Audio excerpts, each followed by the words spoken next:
ውድ ቻናላችን ቤተሰቦች እንኳን ውድ ቻናላችን በደህና መጣችሁ። አዲሱ የሊቨርፑል አሰልጣኝ የሆኑት አንዶኒ ኢራኦላ በሊቨርፑል አሰልጣኝነታቸው የመጀመሪያ ጋዜጣዊ መግለጫ ሰጥቷል። በዚህ ጋዜጣዊ መግለጫ ላይ የተለያዩ አስተያየቶችን ሰጥቷል። እነዚህንም አስተያየቶች ይዤላችሁ መጥቻለሁ። እናንተም እስከ መጨረሻው ደቂቃ ድረስ አብራችሁ ቆይታችሁ እንድትከታተሉት ያላችሁን ሀሳብ አስተያየትም ኮሜንት ሴክሽን ላይ በመጻፍ እንድታሳውቁኝ፣ ሰብስክራይብ፣ ላይክ፣ ሼር ያደርጋችሁም የቻናሉ ቤተሰብ እንድትሆኑ እንደዚሁም ዲስክሪፕሽን ላይ እና ኮሜንት ሴክሽን ላይ በሚገኙ ሊንኮችም የቴሌግራም እና የኢንስታግራም ቻናል ቻናላችንን እንድትቀላቀሉ በአክብሮት እጠይቃለሁ።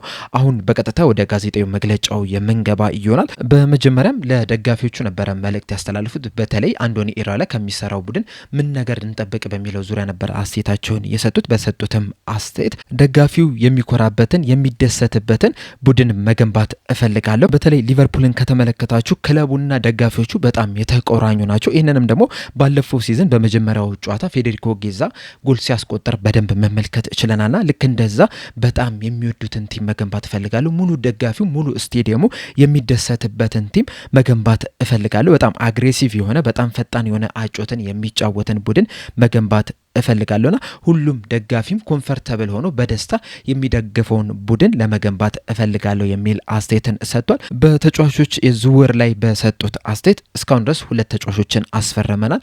ነገር ግን ደግሞ አሁንም ተጨማሪ ተጫዋቾች እንደሚያስፈልገን ሁላችንም እናውቃለን እና እነዚህን ተጫዋቾችንም ለማስፈረምም ጥረት እያደረግን ነው የምንገኘው። በእርግጥ እንዳሰልጣኝ የቅድመ ውድድር ዝግጅትን ከመጀመርህ በፊት ሁሉም አዳዲስ ተጫዋቾች ክለብህን ቢቀላቀሉ ደስ ይላል። ምክንያቱም ከነሱ ጋር በደንብ የምሰራበትን ጊዜ ታገኛለህ። ነገር ግን ደግሞ እግር ኳስ እንደዛ አይደለም የሚሰራው። እናም አዳዲስ ተጫዋቾች እስከሚመጡ ድረስ ባሉን ተጫዋቾች ልምምዳችንን የምንሰራ ይሆናል የሚል አስተያየትን ሰጥቷል።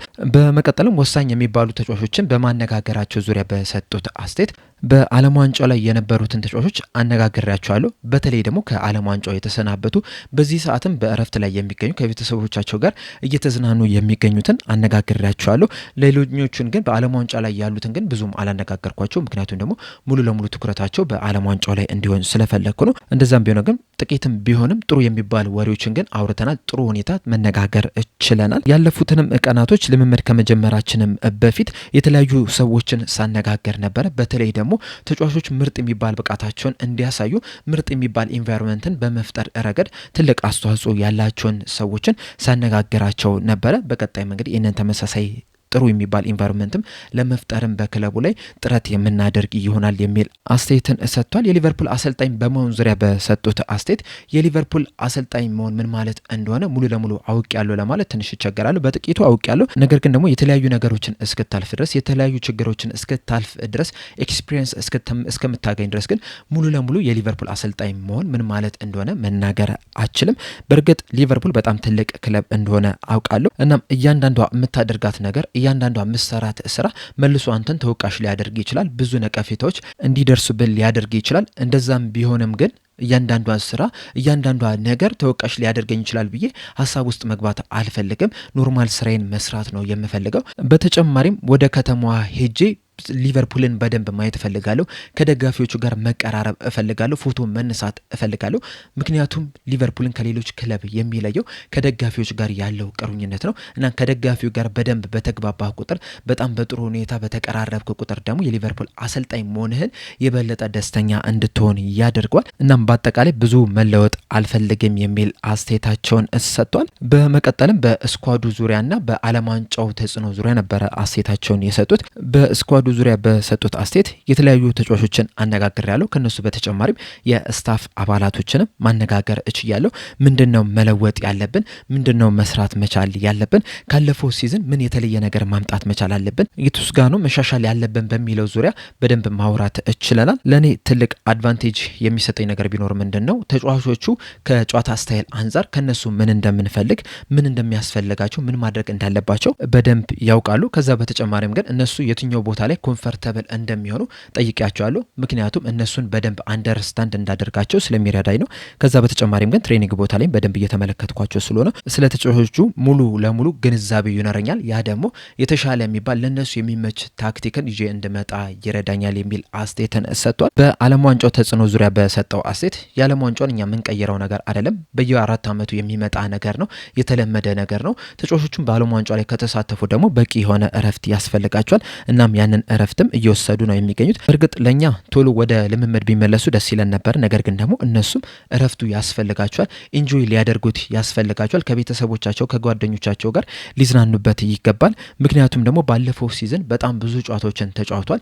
በጣም ተዳክሞ ነው የሚመጡት እነዚህ ተጫዋቾችና እረፍት ካገኙ ግን ፍሬሽ ሆነው ወደ ክለቡ የመመለስ እድል አላቸው። ስለዚህ ያንን እረፍት መሰጠታቸው ተገቢ ነው። ከዛ በተጨማሪም ግን እነዚህ ወሳኝ የሚባሉ ተጫዋቾች እረፍት ላይ መሆናቸውን ተከትሎ ከ21 ዓመት በታች ቡድኑ ጋር ከወጣት ተጫዋቾች ጋር የምሰራበትን ጊዜ እንዳገኝ አድርጎኛል። ያለፈውን ሳምንትም እነዚህ ወጣት ተጫዋቾች ልምምድ ሲሰሩ መመልከት ችያለሁ።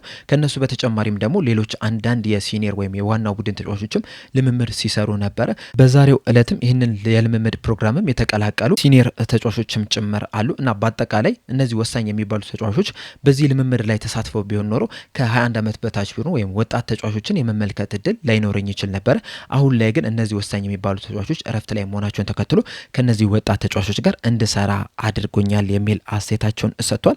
በሃርቪ ኤሊየት ዙሪያ በሰጡት አስተያየት ሃርቪ ኤሊየት የኛ ተጫዋች ነው። ባለፈው ሳምንትም ከወጣት ቡድኑ ጋር ልምምድም ሲሰራ ነበረ። እንደዚሁም ደግሞ ያለውን ብቃትም ለጨዋታ ዝግጁ መሆኑንም በደንብ እያሳየ ነው የሚገኘው። በዚህ የቅድመ ውድድር ዝግጅት ላይ በሚኖሩ ጨዋታዎችም ራሱን የሚያሳይበትም እድል የሚያገኝ ይሆናል። ሃርቪ ኤሊየትን እንፈልጓለን።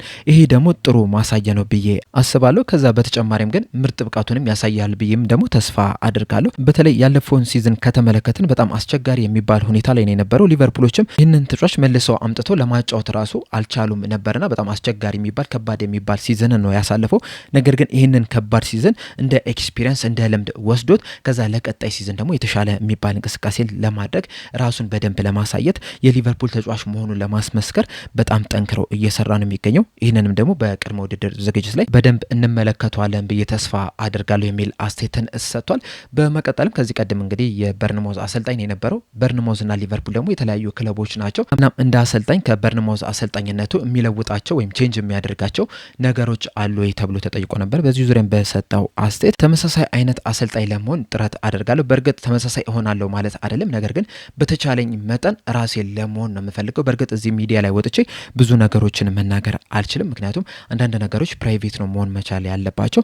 እንዳጠቃላይ ከተመለከት ነው ግን ተመሳሳይ አይነት አሰልጣኝ ለመሆን ነው የምፈልገው የሚል አስተያየታቸውን ሰጥቷል። ከአንዶኒ ኢራዮላ ምን እንጠብቅ በሚለው ዙሪያ በሰጡት አስተያየት ራስን ዲስክራይብ ማድረግ ትንሽ አስቸጋሪ ነው። ለእኔ ትልቅ አድቫንቴጅ የሚሆነኝ ሁሉም ሰው ማለት በሚቻል መልኩ ያለፉትን 3 ዓመታት በፕሪሚየር ሊግ አሰልጣኝነቴ ያውቁኛል ብዬ አስባለሁ። በእርግጥ ሁሉም ሰው ያውቀኛል ማለት አይደለም፣ ነገር ግን ደግሞ እግር ኳስን በቅርበት የሚመለከት ሰው ግን ምን ማድረግ እንደምንፈልግ ምን አይነት ቲምን መገንባት እንደምንፈልግ በደንብ ያውቁታል ብዬ ነው የማስበው። በእርግጥ ይሄ ሊቨርፑል ነው በርንማውዝ አይደለም እና አንዳንድ ነገሮችን መቀየር ያስፈልጋል። ነገር ግን እንዳጠቃላይ ከተመለከታችሁ ግን ብዙ ለውጦችን እናደርጋለን ብዬ አላስብም። ሲቀጥልም ሊቨርፑሎችም አሰልጣኝ አድርገው የሾሙኝ በበርንማውዝ ቤት ባሳየሁት እንቅስቃሴ ነው። ስለዚህ ብዙ ነገሮችን እንለውጣለን ብዬ አላስብም። በተለይ ደግሞ በሜዳ ላይ የምናሳያቸው እንቅስቃሴዎች ዲኤንኤያችንን መቀየር አልፈልግም የሚል አስተያየትን ሰጥቷል። በመቀጠልም በቀጣይ ዓመት ኤክስፔክቴሽን ዙሪያ ነበር አስተያየታቸውን የሰጡት። በተለይ ደግሞ በዚህ የክረምት የዝውውር መስኮት የተለያዩ ተጫዋቾች ክለቡን ሲለቁ መመልከት ይችላል።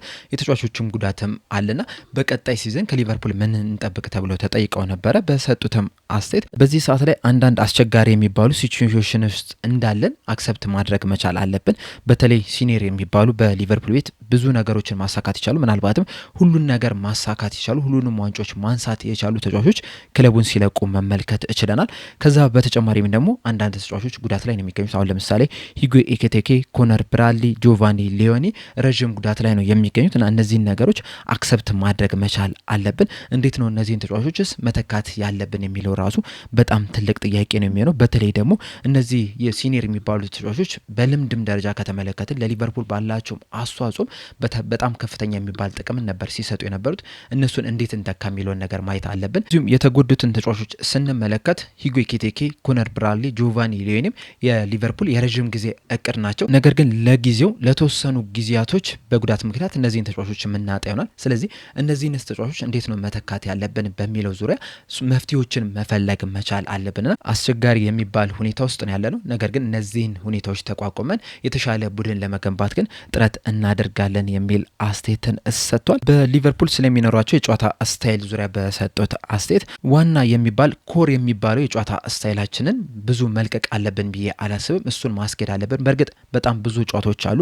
ምናልባትም የምትገጥማቸው ቡድኖች በሎ ብሎክ ሊገቡ ይችላሉ። እኔ በግሌ በሎ ብሎክ የሚጫወት ቡድንን መግጠም እፈልጋለሁ።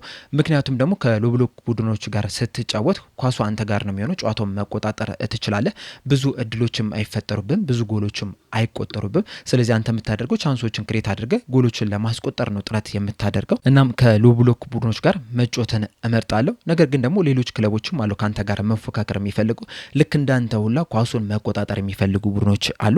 ከነሱ ጋር ስንጫወትም በተጋጣሚ ግብ ክልል ውስጥ ነው መጮት የምፈልገው፣ በደንብ ማጥቃትን ነው የምፈልገው እና በአጠቃላይ ይሄ ወሳኝ የሚባሉ ዋና የሚባሉ የጨዋታ ፕሪንሲፕላችንን መቀየር አልፈልግም የሚል አስተያየትን ሰጥቷል። በመቀጠልም የ2 ዓመት ኮንትራት በመፈረማቸው ዙሪያ በሰጡት አስተያየት የአሰልጣኝ ኮንትራት ብዙ ጊዜ ያን ያህል ትልቅ ማተር የሚያደርግ አይደለም። በእርግጥ ተጫዋቾች ሲኖሩ ረዥም ጊዜ ቢፈርሙ ለአንተ በጣም ትልቅ ጥቅም ይሰጣል። አሰልጣኝ ስትሆን ግን ያን ያህል ጥቅም የለውም። እንደዚሁም ደግሞ ኮንትራት ስላለኝ ብቻ በግድ ቡድኖችን ማሰልጠን አልፈልግም። እናም በየጊዜው ያንን ኮንትራትን ብታደስ የሚሻል ይመስለኛል። እናም በአጠቃላይ እንግዲህ አንዳንድ አሰልጣኞች አሉ ረዥም ኮንትራት አላቸው፣ ክለቡ ማሰናበት ይፈልጋል፣ እነሱም መውጣት ይፈልጋሉ። ነገር ግን ኮንትራት ስላላቸው ብቻ በክለቡ በግድ ሲቆዩ መመልከት ይችላል። እኔ ደግሞ እንደዛ እንዲሆን አልፈልግም። እኔ የምፈልገው 2 ዓመት ኮንትራት ፈርሜ ከዛ በኋላ በቡድን ውስጥ በጣም ምርጥ የሚባል እንቅስቃሴን ማደርግ ከሆነና ክለቡ ካመነብኝ እነሱም እኔም ደስተኛ ከሆነን ኮንትራታችንን እያደስን እንሄዳለን። እንደዛም ይሆናል ብዬም ተስፋ አድርጋለሁ። በሊቨርፑል ቤት ለረጅም ዓመታት ቆይቼ ስኬታማ መሆን እፈልጋለሁ። እንደዛ ካልሆነ ደግሞ 2 ዓመት ኮንትራት በቂ ነው ብዬ ነው የማስበውና ራሳችንን በደንብ ማሳየት መቻል አለብን። ፕሩፍ ማስደረግ መቻል አለብን። ሁሉም ሰው እኛ ላይ እምነት እንዲኖረን ማስደረግ መቻል አለብን። ያንን ካደረግን ደግሞ ኮንትራቱ ያን ያህል ማተር አያደርግም የሚል አስተያየታቸውን ሰጥተዋል። በመቀጠልም በስራ ብዛት በጨዋታ ብዛት ዙሪያ ነበረ አስተያየታቸውን የሰጡት። በተጠናቀቀው የ2025/26 የውድድር ዘመን በርነሞዞች ወደ 47 አካባቢ ጨዋታዎችን ብቻ ነው ማድረግ የቻሉት። ሊቨርፑሎች በአንጻሩ 57 ጨዋታዎችን ማድረግ ችሏል። እንደዚሁም ደግሞ እንደ ሊቨርፑል ደግሞ በአራቱም ውድድሮች ላይ የመፎካከር ግዴታ አለና ይሄ የስራ ጫና ተጽዕኖ አይኖረውም ወይ ተብለው ተጠይቀው ነበረ። በሰጡትም ምላሽ አዎ ትልቅ ፈተና ነው የሚሆነው፣ ለኔም ትልቅ ለውጥ ነው የሚሆነው። ምክንያቱም በበርንማውዝ ቤት ይህን ያህል ብዙ ጨዋታዎችን አንጫወትም ነበር። በሊቨርፑል ቤት ግን በሳምንቱ መሀል ላይ እረፍት የለም፣ ጨዋታዎች አሉ። ይሄ ደግሞ ለተጫዋቾችም በጣም ጥሩ ኦፖርቹኒቲ ነው ብዬ ነው የማስበው። እኔም ተጫዋች እያለው መሀል ላይ ጨዋታ ሲኖሩ በጣም ነበር ደስ የሚለኝ። ምክንያቱም ትሬኒንጎችን አታደርግም፣ ትጫወታለህ፣ ሪከቨር ታደርጋለህ፣ ከዛ በድጋሚ ትጫወታለህ፣ ከዛ ሪከቨሪ፣ ከዛ በኋላ ደግሞ ሌላ ጨዋታ ነው የነበረውና እንደዚህ አይነት ነገሮችን ደግሞ ተጫዋች እያለው በጣም ነበረ የምወደው። ከዛ በተጨማሪም ደግሞ ብዙ ተጫዋቾችን የምጠቀምበትን አጋጣሚ ይፈጥርልኛል። ምክንያቱም የተለያዩ አይነት ጨዋታዎች ስላሉ በጣም ብዙ ጨዋታዎች ስላሉ በ14 እና 15 ተጫዋቾች ብቻ አመቱ ሙሉ ልዘልቅ አችልም። ስለዚህ ሙሉ ስኳድ ያስፈልጋል። እናም ሁሉም ተጫዋቾች ደግሞ የመጮቻ እድል የሚያገኙ ይሆናል። በተለይ ደግሞ ብዙ ጨዋታዎች በኖሩ ቁጥር የተለያዩ ጉዳቶች ያጋጥሟል። እነዚህ ጉዳቶች ሲያጋጥሙ ደግሞ ሌሎቹ ተጫዋቾች ያስፈልጓል፣ ሙሉ ስኳድ ያስፈልጋል። በተለይ ደግሞ በፕሪሚየር ሊጉ ላይ በዲሴምበርና በጃንዋሪ ወር በጣም ብዙ ተደራራቢ ጨዋታዎች ይኖራሉ እና እነዚህ ጨዋታዎች የሚኖሩ ከሆነ ደግሞ ሙሉ ስኳድ ያስፈልጋል። ተጫዋቾችን እየቀየርክ እንድትጫወት ትገደዳለህና ሙሉ ስኳዱን እንፈልጓለን። ለዚህም ደግሞ ሁሉም ተጫዋቾች ዝግጁ መሆን መቻል አለባቸው የሚል አስተያየታቸውን ሰጥቷል። በአጠቃላይ አንዶኒ ኢራኦላ ባደረጉት የመጀመሪያ የፕሬስ ኮንፈረንስ ወይም ጋዜጣዊ መግለጫ ላይ የሰጡት አስተያየት ይህንን ይመስሉ ነበረ።